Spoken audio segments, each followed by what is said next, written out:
I refused to skip my welding exam to help my brother move, and my mom snapped. He's building his life, not yours. I walked out calmly and watched their entire world fall apart. I will never forget the moment my own mother looked me in the eye and called my lifelong ambition playing pretend. It was a gut punch, a moment that crystallized years of feeling invisible, all because her golden child needed a favor. I was deep in the zone, finishing a tricky vertical weld in the shop, when my phone started vibrating like crazy in my pocket. I ignored it. You don't answer calls mid-weld. That's how you screw up a bead and waste an hour of work. I focused, finished the pass, then lifted my hood. Clean, solid, exactly what it needed to be. My phone was still buzzing. I ripped off my gloves and checked. It was Mom. Third call in 10 minutes. A knot tightened in my stomach. I stepped outside, into the cool April evening. The light was fading, a welcome relief after a day in the shop. I called her back. "Jakey, finally. I've been trying to reach you," she chirped. "I was working, Mom." "What's up?" I said, already tired. 10-hour shift, hands sore, metal dust clinging to my hair. I had 2 more hours of studying for my certification exam tomorrow. "Oh, it's so exciting. We need your help this weekend." My heart sank. "Help with what?" "Cameron's moving. He got this amazing new apartment in the city. Floor-to-ceiling windows, rooftop gym. It's just gorgeous." My stomach dropped. "When's he moving?" "Saturday, 9 a.m. Your dad already reserved a U-Haul." "Mom," I said, the words catching in my throat. "My certification exam is Saturday. At 10. There was a pause. A long, loaded pause. Then, "Oh. Well, can you reschedule it?" My jaw tightened. "No. It's the final exam. I've been preparing for 2 years." "Honey, this is important," she insisted. "Cameron really needs help. You know how moving is. My exam is important, too." "I know, sweetie, but Cameron's building a life here. This apartment is a big step for him. And certification is a big step for me." I shot back, frustration rising. Her voice took on that sharp, icy edge. The one she used when I wasn't being reasonable. "Jake, it's just a test. You can take it another time. Cameron can't reschedule his move-in date." "There is no other time, Mom.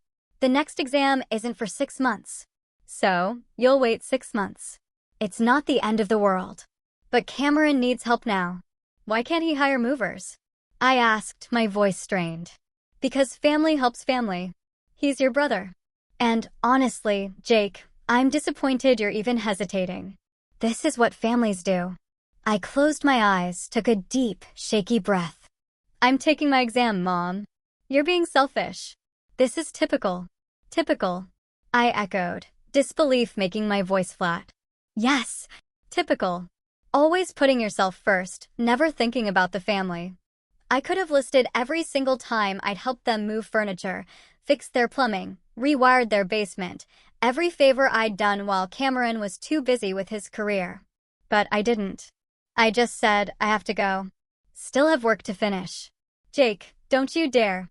I hung up. Just hung up. I stood there, staring at my truck for a minute, the anger a cold, hard knot in my chest. Then I went back inside and finished my shift. That night, studying at my kitchen table, I got a text from Dad. "Your mother told me about Saturday. Very disappointed in you. Family comes first."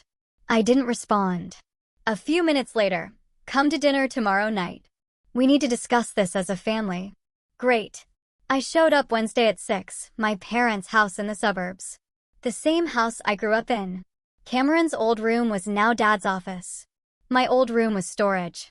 Cameron was already there, perched at the kitchen table with his laptop, probably networking. "Hey, bro," he looked up, a wide grin plastered across his face. "Glad you're here. Check this out." He spun his laptop around. Photos. Hardwood floors, huge windows, a modern kitchen. "This is my new place. 26th floor, 2-bedroom, 2-bath. It's incredible." "How much?" I asked, a bitter taste in my mouth. $2,600 a month, but it's worth it. Location, amenities, the whole package. This is where you live when you're building a brand. How are you affording that? Got a raise. $55K now. Plus, I'm positioning myself for VP of marketing. Gotta invest in yourself to grow, you know. Mom brought out a casserole, beaming. Isn't it exciting? Our Cameron, moving up in the world. Dad nodded. That's what success looks like. Hard work paying off. I stayed quiet, just ate my food. So, bro, Cameron said, turning to me, you're helping Saturday, right? U-Haul's reserved for 9. We should be done by noon. I have my certification exam Saturday. He laughed. Oh yeah, Mom mentioned. Certification for what? Welding. Yeah, can you just reschedule? It's not like it's a real exam. I looked at him. It is a real exam. I mean, it's not like college finals or anything. Just reschedule it. I can't. It's the final certification. The next one isn't for 6 months. Dad set down his fork with a clatter. Jake, your brother needs help. This is more important. My career is important. I shot back. Mom cut me off, her voice dripping with condescension. Career? Jake, honey, let's be realistic here. You're a welder. Cameron's a professional marketing consultant with an MBA from a top program. He's building a life. You're playing pretend with metal. The table went dead silent. I stared at her. Playing pretend? You know what I mean. It's manual labor. It's fine for now, but it's not a real career path. Cameron has a real future. You're just working with your hands. I stood up, my chair scraping loudly against the floor. I've been working 50-hour weeks for 2 years learning a skilled trade. This exam qualifies me to make $75,000 a year. Dad scoffed. Don't be ridiculous. Welders don't make that much. Certified industrial welders do. Specialized welders. Pipeline welders. But you wouldn't know that because you never asked. Cameron leaned back, crossing his arms. Dude, just skip the test. Help me move. You're being dramatic. I grabbed my jacket. Jake, sit down. Dad commanded. We're not finished. I am.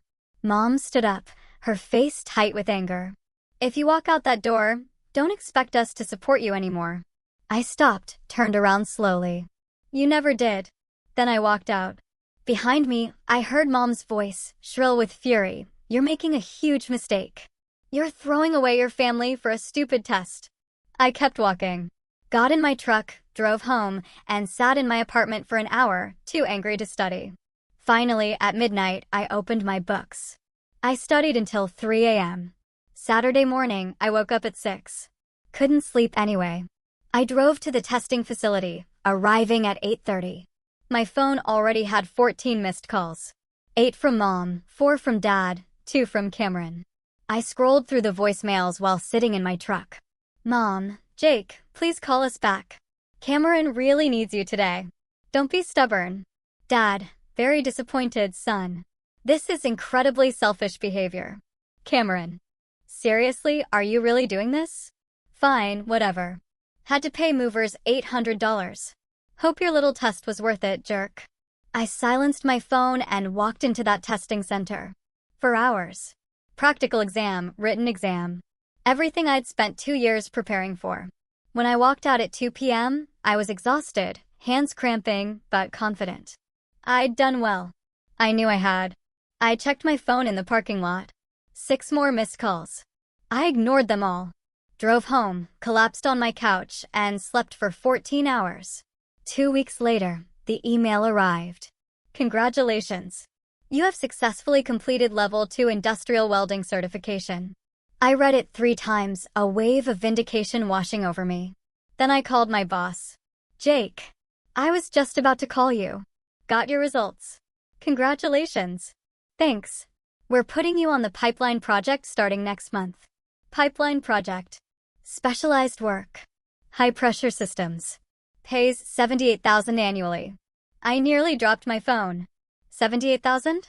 Yep. You earned it. Welcome to the big leagues. After we hung up, I sat there, staring at my apartment wall. $78,000. The first person I wanted to call was my mom. Then I remembered her words. You're just playing pretend with metal. I called my roommate Marcus instead. Yo, what's up? He answered, still at work. I passed. And I got the pipeline job. Bro, that's incredible. How much? $78K. Holy crap. Congrats, man. We're celebrating tonight. Yeah, thanks. You tell your family yet? I paused. No. You should. This is huge. Maybe later. But I didn't call them and they didn't call me. Radio silence for 3 weeks. I started the pipeline project. 60-hour weeks in the field, but I loved it. Real work, challenging work, good money. I bought new welding gear. Started saving actual money for the first time in my life. No contact from my family until week 4. A text from Cameron. Hey man, can I borrow $500? Rent's tight this month. I stared at the message. Cameron, making $55,000 a year, paying $2,600 in rent, leasing a BMW, was asking me, the guy playing pretend for money. I typed back no. 3 dots. Then, seriously, I'm your brother. My reply, me? Seriously? You make $55K and choose to pay $2,600 in rent? That's your problem, Cameron. Wow. So, that's how it is now. Me? Yeah, that's how it is. I blocked his number. Week 5. An unknown number called. I answered without thinking. Jake. Mom's voice strained and desperate. What? We need to talk. About what? About Cameron. He's in trouble. I waited. He got laid off 3 weeks ago. He can't make rent, the car payment, his credit cards. He's drowning, Jake. And your father and I, we've been helping, but we can't keep. Not my problem. He's your brother. He's an adult who made bad choices. We need you to help. Just a few thousand to get him through. I hung up. I sat in my truck outside the worksite, pulled up my bank statement on my phone. $78,000 annual salary. $8,000 in savings. The first time I'd ever had 4 figures in the bank. I thought about Mom's words, playing pretend. I thought about Cameron's BMW, his 4th expensive apartment in 3 years, his brand building. I texted myself a note, let it burn. Started the truck, drove back to the site, and got back to work. Whatever house of cards they'd built with Cameron's fake success, it was collapsing, and I wasn't going to be the foundation they rebuilt it on. A week after Mom's call, I got a text from Dad. We need to talk in person. This is serious. I didn't respond. Next text, Cameron's eviction hearing is Tuesday. Please call. I blocked his number too. 2 days later, someone knocked on my apartment door at 8 p.m. I was studying pipeline specs, had work at 5 a.m. I looked through the peephole. Dad. I opened the door halfway. What are you doing here? You blocked our numbers. We had no choice. I blocked them for a reason. Jake, please. Just 5 minutes. Against my better judgment, I let him in. He looked older. Tired. He sat on my couch without being invited. Cameron's in real trouble. Got evicted. Lost the BMW. He's back at our house with $20,000 in credit card debt. Okay, that's it. Just, okay. What do you want me to say? I want you to help. He's your brother. He's an adult who spent money he didn't have on an apartment he couldn't afford and a car he didn't need. That's not my problem. Dad's face reddened. You're really going to abandon your family over a grudge? Grudge? You called my career pretend. Mom said I wasn't building a life. You told me helping Cameron move was more important than my certification exam. We were just trying to. You were dismissing me like you always have. And now that Cameron crashed and burned, you want me to bail him out. That's what family does. No, that's what enablers do. Dad stood up, his face contorted in disbelief. I can't believe how selfish you've become. I'm not selfish. I'm just done being the backup plan for your favorite son. Don't talk about your brother like that. Get out. I snapped, my voice shaking with raw fury. Get out of my apartment, now. He left. Didn't say goodbye. I locked the door, went back to my specs. My hands were shaking, but I didn't call him back. 3 weeks later, I was on site when my foreman pulled me aside. Jake, got someone asking for you at the gate. Who? Your brother Cameron. Says it's an emergency. I walked to the gate. Cameron was there, leaning against an old Honda Civic. Not his BMW. He looked terrible. Unshaven, wrinkled clothes, hollow eyes. Jake. Thank God. I need to talk to you. I'm working. This will just take a minute. Please. I crossed my arms. Talk. I'm screwed, man. Completely screwed.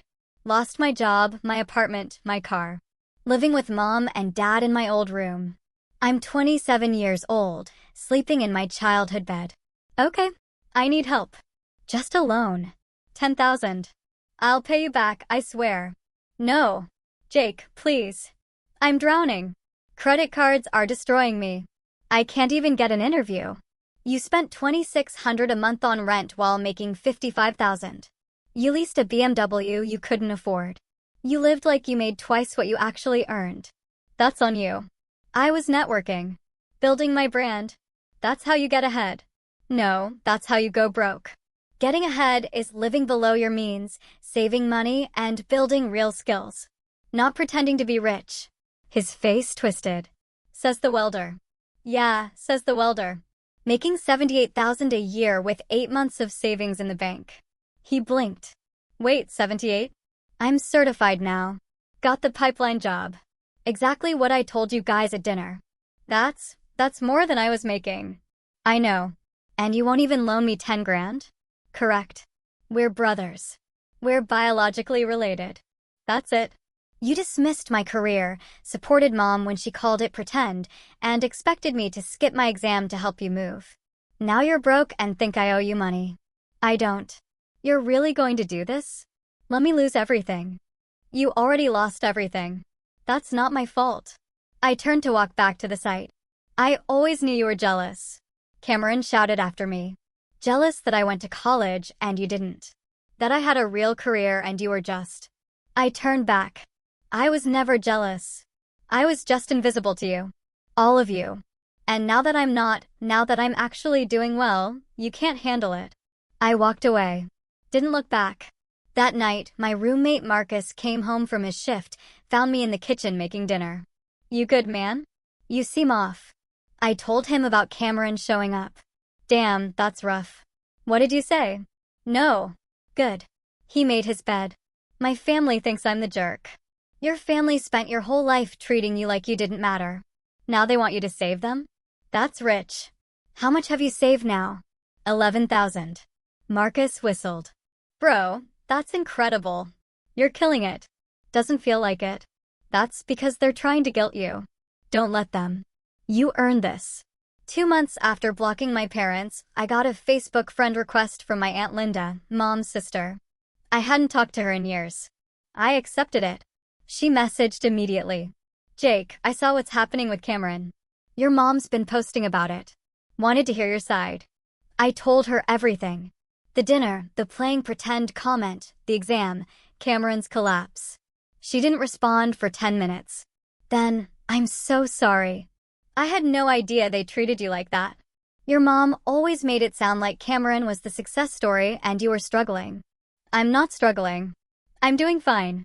I can see that. And I'm proud of you for what it's worth. Thanks. Your mom's telling everyone you abandoned the family, that you refused to help Cameron out of spite. Of course she is. Want me to set the record straight?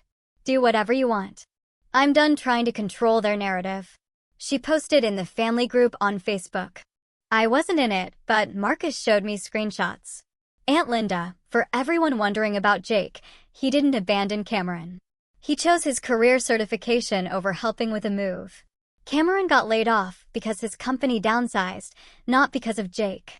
And Jake's doing well because he worked his ass off, not because he got lucky. Maybe stop blaming him for Cameron's choices.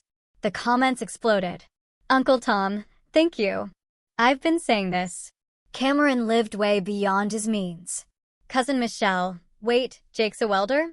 That's awesome. Those guys make bank. Mom's comment, Linda, you don't understand the full situation.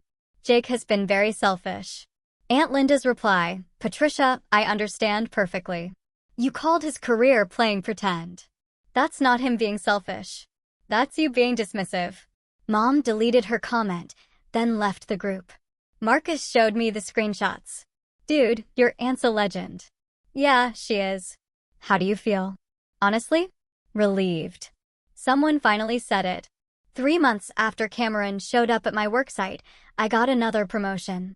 Lead welder on the pipeline project. $85,000 a year. A small team under me, real responsibility. My boss called me into his office. Jake, you're doing excellent work. Reliable, skilled, professional. We want to move you up. Thank you. This is a big step. You ready? Yes, sir. Good. Because you're exactly the kind of welder we want leading projects. I walked out of that office feeling 10 feet tall. I called Aunt Linda that night. Jake, how are you? Good. Really good. Just got promoted. Lead welder. 85K. That's amazing. Congratulations. Thanks. Just wanted to tell someone who'd actually be happy for me. I'm so proud of you. And Jake, your parents are going to hear about this eventually through the family. Be ready for them to reach out. I know. What are you going to say? Nothing. I'm done explaining myself to people who don't respect me. She laughed. Good. Stay strong. 2 weeks later, Mom called from a new number. I answered without thinking. Jake? Oh, honey, I'm so glad you picked up. What do you want? I heard about your promotion. 85,000. That's wonderful. Thanks. Listen, we've been thinking. We were too hard on you about the exam, about everything. We're sorry. I waited. The familiar script. And we were hoping, since you're doing so well now, maybe you could help Cameron get back on his feet? Just a small loan. He's really struggling. There it was.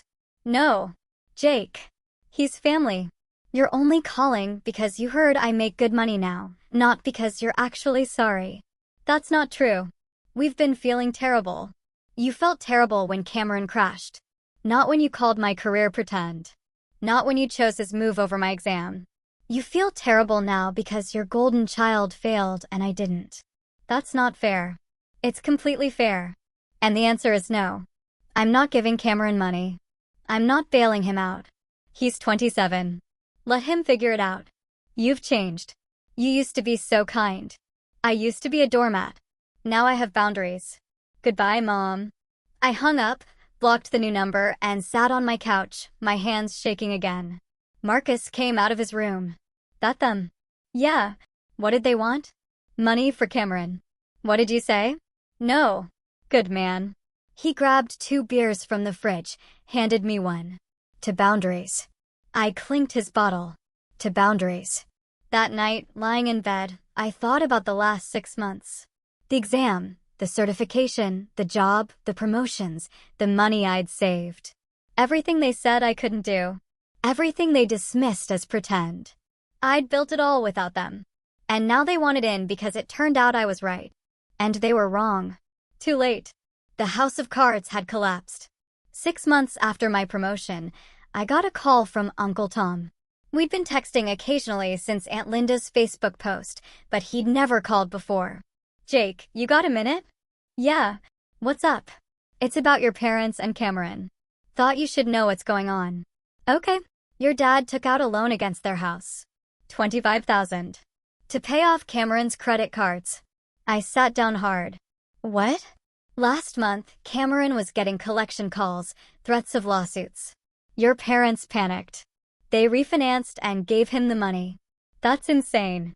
It gets worse. Cameron's not working at all. Been 4 months now. He's still living with them, not paying rent, not contributing anything, just playing video games in his old room. Jesus. Your mom's been picking up extra tutoring work. Your dad took a weekend job doing taxes on the side.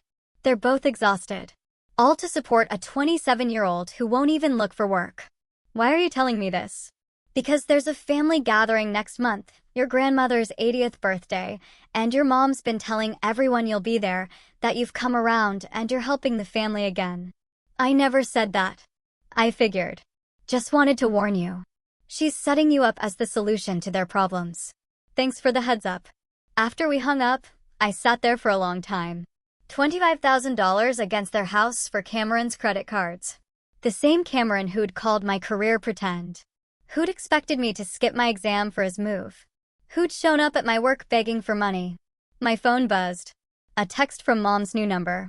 The third one I'd blocked. Grandma's 80th birthday party is June 15th, 2 p.m. at the community center.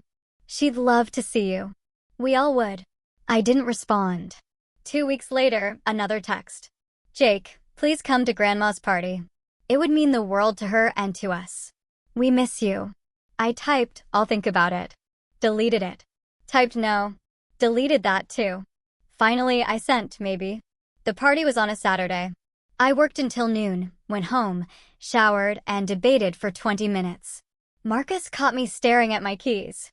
You going? I don't know. What's the worst that happens? They ambush you, try to guilt you into giving Cameron money, so you leave. You're not trapped there. Yeah, you're right.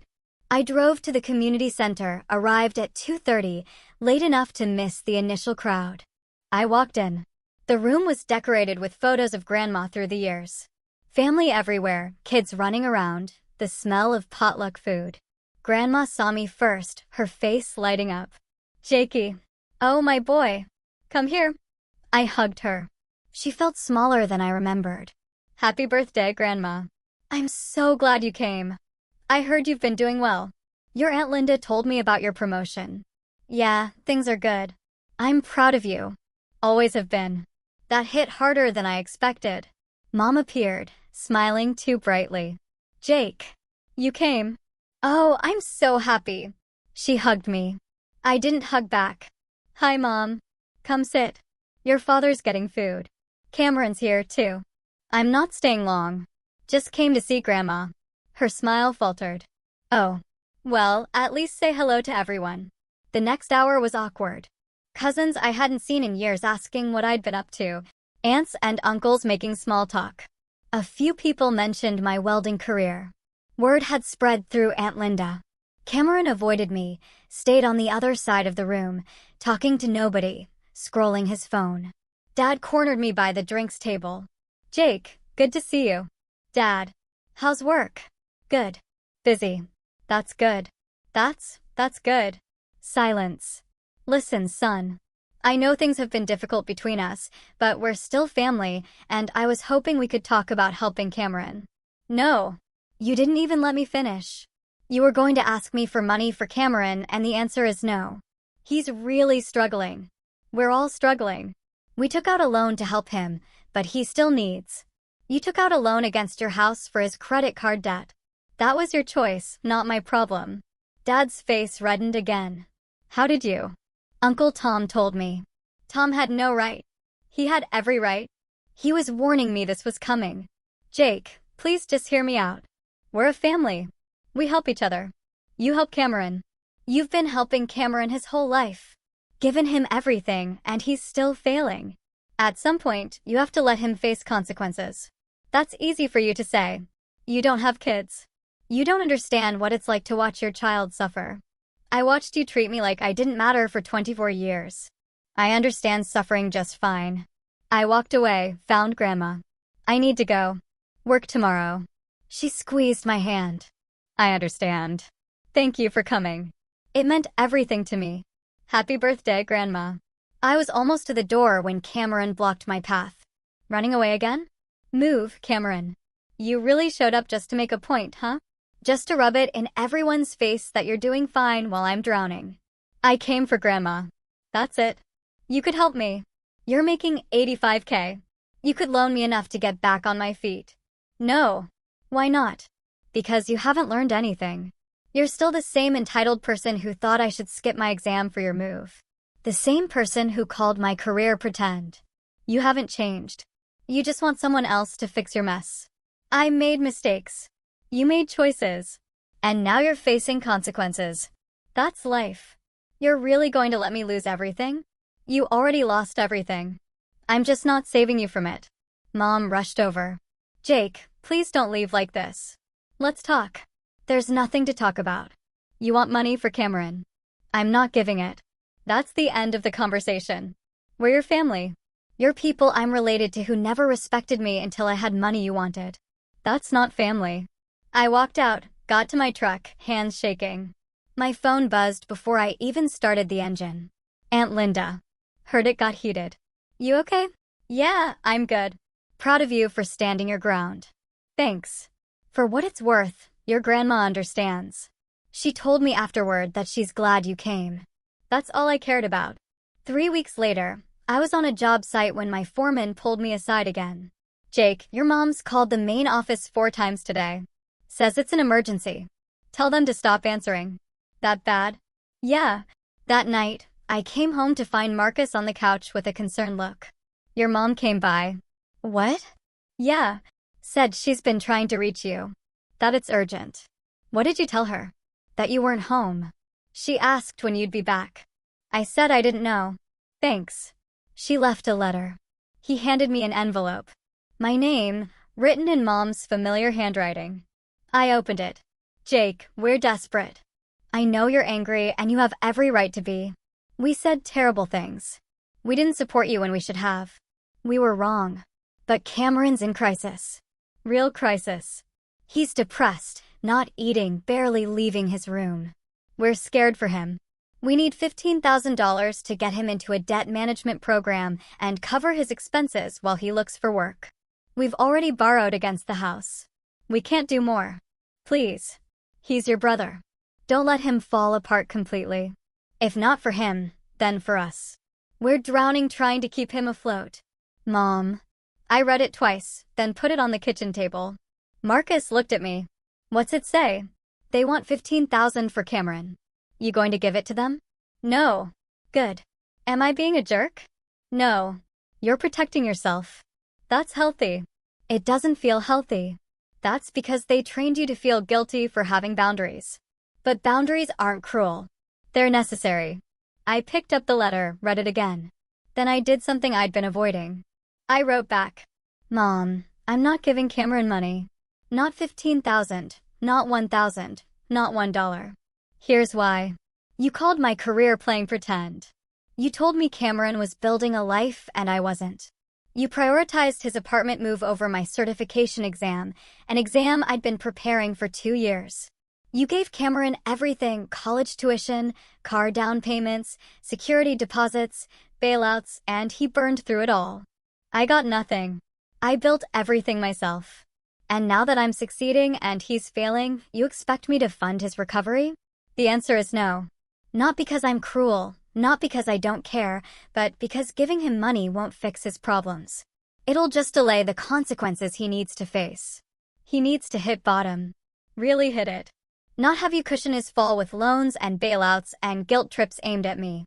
Let him fail. Let him lose everything. Let him rebuild from zero like I did. That's the only way he'll learn. And maybe when he's on the other side of that, when he's actually put in the work and become someone who takes responsibility, maybe then we can have a relationship. But not before. I hope you and Dad stop enabling him, for your sake and his. Jake. I sealed it. Mailed it the next day. Didn't expect a response. Didn't get one. 2 months later, Uncle Tom called again. Cameron got a job. What? Retail. Part-time. Your parents finally cut him off. Told him he had to contribute or leave. He got a job at Target. Overnight stocking. Seriously? Yeah. Been there 3 weeks. He's miserable, but he's working. Your parents are charging him rent, too. $300 a month. Good for them. I think your letter did it. Your mom showed it to your dad. They had a long talk. Realized they couldn't keep propping him up. How's Cameron taking it? Like you'd expect. Complaining, but showing up. That's something. After we hung up, I sat with that information for a while. Cameron was working. Actually working. It wasn't much, but it was a start. I didn't call him, didn't reach out. But for the first time in a year, I felt something other than anger toward him. Maybe pity. Maybe hope. I wasn't sure yet. For months after Grandma's party, I got a text from a number I didn't recognize. This is Cameron. I know you probably won't respond, but I wanted to say something. I stared at it. Then, I was wrong about everything. About your career, about the exam, about expecting you to bail me out. I've been working at Target for 4 months now. It's humbling. I get it now. What real work feels like, what struggling actually means. Another message. I'm not asking for anything. Just wanted you to know I'm sorry and I'm trying to do better. I read the messages 3 times, then typed, good luck. Sent it. I didn't block the number, but I didn't say anything else either. That night, Marcus asked how I felt about it. Honestly, I don't know. Maybe he's changing, maybe he's not. Time will tell. You going to let him back in? Eventually, maybe. When he's proven it's real. Not before. That's fair. I looked out the window of our apartment. Thought about the last year. The exam. The job. The promotions. The money saved. The boundaries set. Everything I'd built while they fell apart. I didn't feel guilty anymore. A year after Cameron's apology text, I was installing a custom ventilation system on a refinery when my phone rang. Grandma. I stepped away from the site, pulled off my gloves. Hey, Grandma. Jake, sweetheart, how are you? Good. Busy. How are you? I'm well. Listen, I wanted to tell you something before you heard it from someone else. Cameron got promoted at Target. He's assistant manager now. Full-time. I didn't know what to say. That's good. He's been there 14 months. Your Aunt Linda says he's actually showing up, working hard. He moved into his own apartment last month. Small place, but he's paying his own rent. Good for him. And Jake, he asks about you sometimes. Not asking for anything, just asks how you're doing. What do you tell him? That you're doing wonderfully. Because you are. After we hung up, I stood there for a minute. Cameron working. Living on his own. Not asking for money. Maybe people could change. 3 months later, I got a promotion to project supervisor. $92,000 a year, managing a team of 8 welders across 2 sites. Marcus took me out for drinks to celebrate. Bro, you're killing it. 25 years old, making almost 6 figures. Feels surreal. You earned it. All of it. Yeah. You ever think about reaching out to your family? Sometimes. Not to my parents yet. Maybe Cameron eventually. What's stopping you? I want to make sure it's real. That he's actually changed. Not just temporarily behaving until he needs something again. That's fair. 2 weeks later, I got a text from Cameron. Hey, I know we haven't talked, but I wanted you to know I got promoted. Assistant manager. I'm doing okay now. Not great, but okay. Thought you'd want to know. I stared at the message, then typed congrats. That's good progress. Cameron, thanks. Means a lot coming from you. Me, how's the job? Cameron, humbling. I manage college kids who work circles around me. Makes me realize how entitled I was. Me, self-awareness is a start. Cameron, yeah. Hey, I know I don't have the right to ask, but would you want to get coffee sometime? No expectations, just brothers talking. I didn't respond immediately. Showed Marcus the text. What do you think? I don't know, he said. Part of me wants to. Part of me thinks it's too soon. What does your gut say? That maybe he's earned a conversation. Not a relationship, but a conversation. Then do it. But keep your boundaries. I texted back, maybe. Let me think about it. Cameron, take all the time you need. I'll be here. A month later, I agreed to coffee. We met at a cafe halfway between our places. Neutral ground. Cameron arrived first. He looked different, thinner, more tired, but cleaner, more put together than at Grandma's party. Hey, he said when I sat down. Hey. An awkward silence. Thanks for coming, he said. I wasn't sure you would. Almost didn't. I get it. I wouldn't have either. We ordered coffee, sat in silence for a minute. So, Cameron started, I've been in therapy for about 8 months now. Good. My therapist helped me see a lot of things. About how I treated you. About the entitlement. About expecting everyone else to fix my problems. Okay. I was a jerk. To you specifically. I dismissed your career. Supported Mom when she called it pretend. Expected you to skip your exam for my move. That was all wrong. Yeah, it was. I don't have an excuse. I thought I was better than you because I had a degree and you didn't. Because I wore a suit and you wore work boots. I was wrong. He looked down at his coffee. Working at Target broke me in a good way. I spent months stocking shelves overnight, taking orders from teenagers, barely making rent. It made me realize what real work is. What you'd been doing since you were my age. I'm glad you figured it out. I'm not asking for forgiveness. I know that's not something you just give. But I wanted you to know I'm sorry. Really sorry, and I'm working on being better. I studied him. He seemed genuine. Broken, but genuine. I appreciate the apology, but I'm not ready to have you back in my life. Not fully. Maybe someday. Not now. I understand. I hope you keep doing better. I hope you build something real. But I can't be part of that process. That's fair. We finished our coffee, talked about small things, his job, my projects, nothing deep. When we left, he extended his hand. I shook it. Take care, Cameron. You too, Jake. I drove home feeling lighter.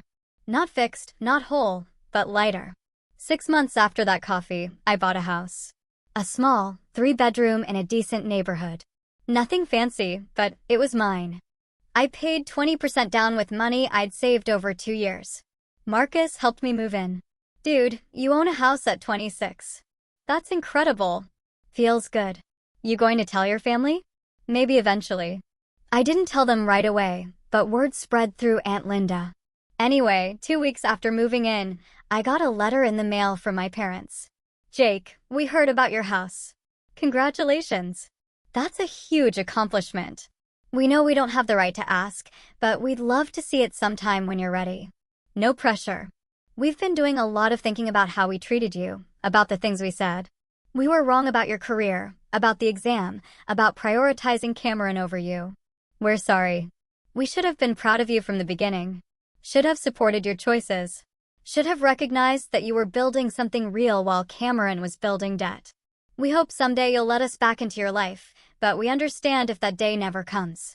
We're proud of you. We should have said that every day for the last 26 years. Mom and Dad. I read it 3 times. Put it in a drawer. Didn't respond. But I didn't throw it away either. A year after buying the house, Grandma turned 82. Another birthday party. Another invitation. This time, I went without hesitation. She was sitting in the same community center, surrounded by family, looking older but happy. Jakey, my boy. I hugged her. Happy birthday, Grandma. You came. Oh, I'm so glad. My parents were there. They saw me but kept their distance. Respectful. Not pushy. Cameron was there too. He gained some weight back. Looked healthier. Hey, Jake. Cameron. How's the house? Good. Still fixing things up. That's great, man. Really great. We talked for a few minutes. Surface level stuff, but it was okay. Not forced, just okay. Later, Dad approached me carefully. Jake, good to see you. Dad, the house, we heard. That's a big achievement. Thanks. I know we haven't been the parents you deserved, but we're proud of you. Really proud. I nodded. Thanks. If you ever want to show us the house, we'd love to see it. When you're ready. Maybe someday. That's all we can ask for. Mom came over. She looked older, more tired. Jake. Hi. You look well. Thanks. You too. I'm sorry. For everything. I know saying it doesn't fix it, but I needed to say it anyway. I appreciate that. Can we start over? Slowly? I thought about it. Maybe. In small steps. On my terms. Whatever you're comfortable with. That night, driving home, I thought about the last 3 years. The exam, the certification, the promotions, the house, the boundaries, the distance, the slow, painful growth. All of it. I didn't need their validation anymore. I'd built a life without it. But maybe, just maybe, there was room for them in it now. Not at the center, not like before, but somewhere on the edges, where they'd earned a place through humility and time. 6 months later, I invited them to the house. Just for an hour. Just to see it. Mom cried when she walked through. Jake, this is beautiful. You did this yourself. Most of it. Still working on the backyard. Dad stood in the living room, looking around. This is really impressive, son. Thanks. Cameron came too. Brought a housewarming gift. A small plant for the new place. Congrats, man. Thanks. We had coffee. Talked about small things. They didn't ask for money. Didn't guilt trip. Just existed in my space, respectfully. When they left, Mom hugged me at the door. Thank you for letting us see this. It means everything. You're welcome. After they left, I stood in my living room. My house. My space. My life. Built from nothing. Built despite them. Built through discipline, hard work, and boundaries. I thought about that dinner 3 years ago. Mom's voice. You're just playing pretend with metal. I looked around at the house I'd bought with money from that pretend career, the job that paid $92,000 a year, the life I'd built while their house of cards collapsed. And I realized something. The best revenge wasn't proving them wrong. It was building something so solid, so real, so undeniable, that their opinions simply stopped mattering.